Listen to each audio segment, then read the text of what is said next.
And Beth Anne has really taken the reins, and she has built such a good group in this, and they've done so much more outreach. It was, it had such a small focus, 25 years ago. And you can get any of your behavioral, mental health, any of your crisis issues.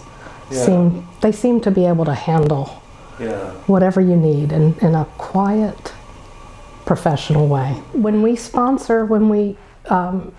do a grant with a group like this, it's always specific to a program.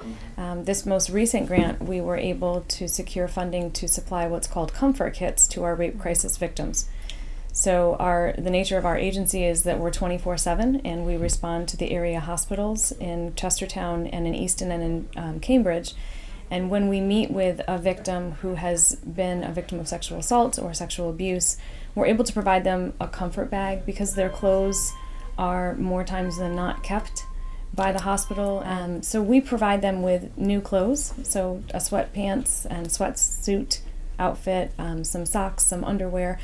It's our goal through that grant to be able to supply these kits so that women leave the hospital with dignity.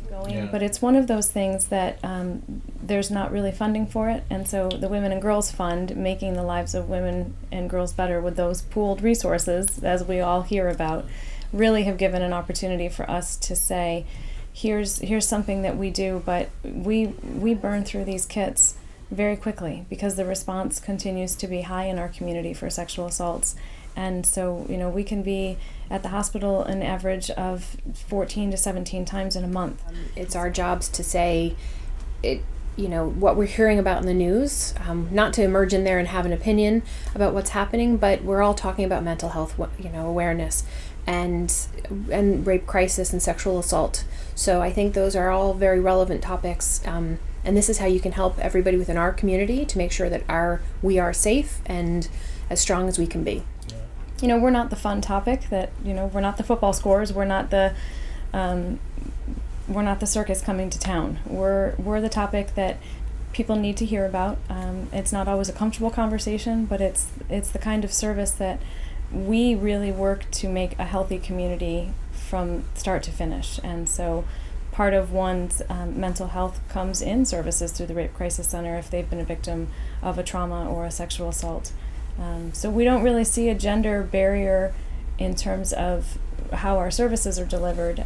We may see fewer numbers in the male category, but overall it's really, I think it's a pretty steady game that sort of comes through the door. There is one thing about Women and Girls Fund, and it's part of the logo are the rings, the ripples, and it might be just a few dollars that help or just a single volunteer event, but it is the power of pooled resources. It definitely works, and we can do a little bit and have such an impact.